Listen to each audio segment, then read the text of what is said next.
Mesdames et messieurs, bonjour, bienvenue à suivre votre édition du journal sur Free Media TV, dont voici le titre.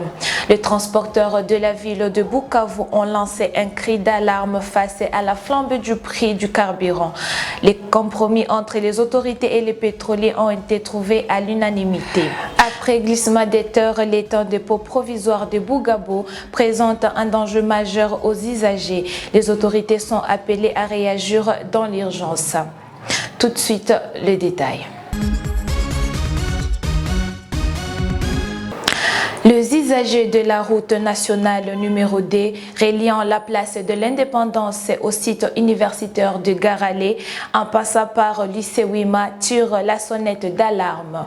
Rencontrés sur place ce jeudi 9 avril 2026, les usagers alertent sur les risques majeurs que sont exposés les piétons et les véhicules en appelant les autorités à réagir dans l'urgence. Prosper Moubamboué. Sur place, notre rédaction a constaté un fossé béant à l'endroit où passait autrefois la route asphaltée. Les deux ponts de fortune censés servir de déviation sont aujourd'hui en état moins favorable. Les ponts de véhicules est trop exigu pour supporter la charge, tandis que celui des piétons est fragilisé, présentant des cassures, mettant en danger la vie des passants. Les usagers de ces ouvrages alertent et lancent un appel aux autorités. Juu ya wakuu viongozi tunawasihi sana watusaidie juu ya hii makilalo. Hii kilalo yenye waliweza kujenga hapa antukaba tusaidia kama Nous demandons aux autorités d'élargir les ponts des véhicules et de sécuriser celui des piétons, souvent envahis par des motards. Il faudrait même déployer un policier pour réguler la traversée.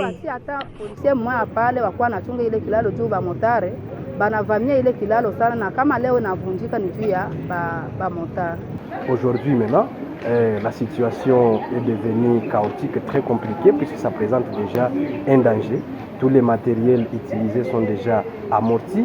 Ici à côté, le pont de déviation prévu pour les piétons est déjà cassé et que ceci constitue déjà un danger imminent non seulement à toute la population mais aussi au monde étudiantin des étudiants qui montent vers Garalé dans des universités, ainsi de suite. Rappelons que cette situation trouve son origine dans les glissements des terrains survenus en mai 2023 à l'entrée de l'Institut supérieur de développement rural USDR. Dès lors, les travaux d'un pont durable avaient été lancés par la Société congolaise de construction SOCROC, mais interrompus suite à l'occupation de la ville par l'AFC en 2025. À l'occasion de la Journée mondiale de la santé célébrée le 7 avril de chaque année, un membre du groupe thématique protection de la coalition jeunesse, paix et sécurité appelle les organisations humanitaires à renforcer l'accompagnement psychosocial en période de conflit.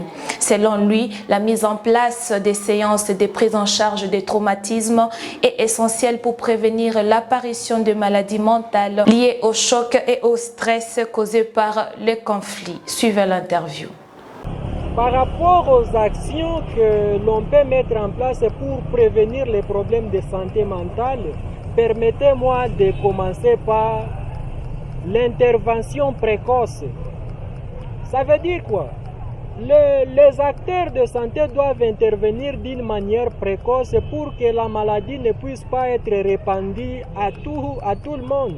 Parce que quand une personne est affectée, la personne peut contaminer cette maladie à une autre personne. Si par exemple moi, j'ai des stress, et quand je me stresse, tu viens là-bas, j'aurais tendance peut-être à vous lancer une mauvaise parole, et ce qui peut vous stresser également. Et donc là, il faut agir d'une manière précoce. Ce que je peux souligner par rapport à la prévention, c'est d'intégrer la santé psychosociale dans les politiques publiques. Pas d'intégrer, mais de beaucoup miser sur la santé psychosociale parce que nous sommes en train de courir derrière un risque. Et donc, il faut beaucoup miser sur la santé psychosociale. Il faut prendre des mesures palliatives pour prévenir ces problèmes car ça constitue un danger pour la société. Au-delà de ça, il faut renforcer les mécanismes de promotion d'une éducation de santé mentale. Quand je parle d'une éducation, c'est dans l'angle des conseils, des espaces qui visent à encadrer les personnes en fait qu'ils ne soient pas dispersés dans leurs pensées, afin que les personnes puissent se sentir considérées. Je crois qu'à travers cela, nous pouvons prévenir la santé mentale.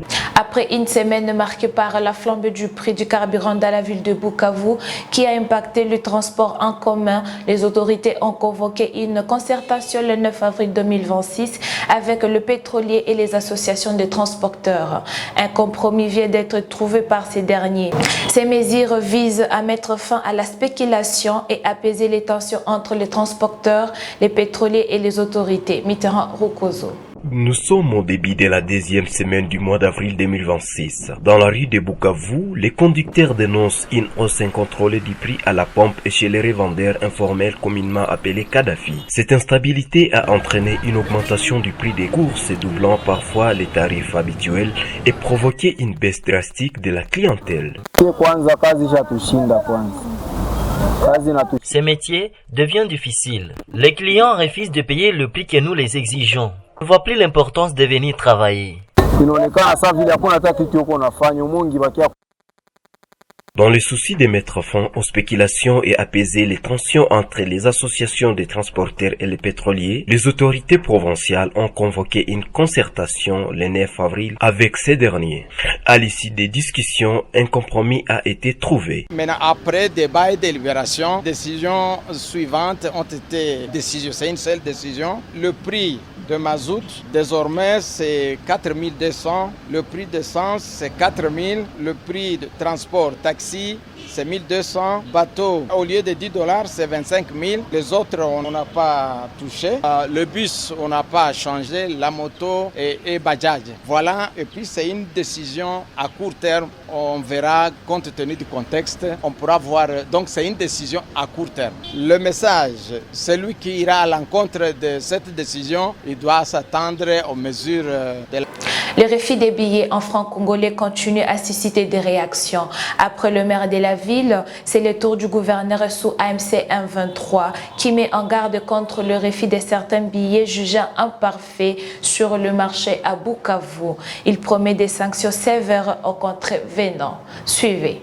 Je rappelle solennellement que tout billet ayant cours légal doit être accepté dans les transactions. Ces refus constituent une atteinte à l'ordre monétaire et une forme d'exclusion économique inacceptable.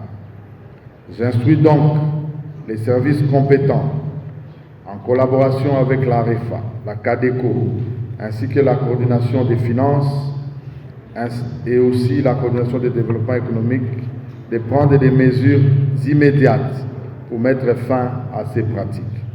Mesdames et messieurs, face à cette situation, le gouvernement provincial prendra des mesures concrètes. Mesdames et messieurs, nous voici à la fin de notre journal hebdomadaire sur Free Media TV. Merci de l'avoir suivi. À la prochaine.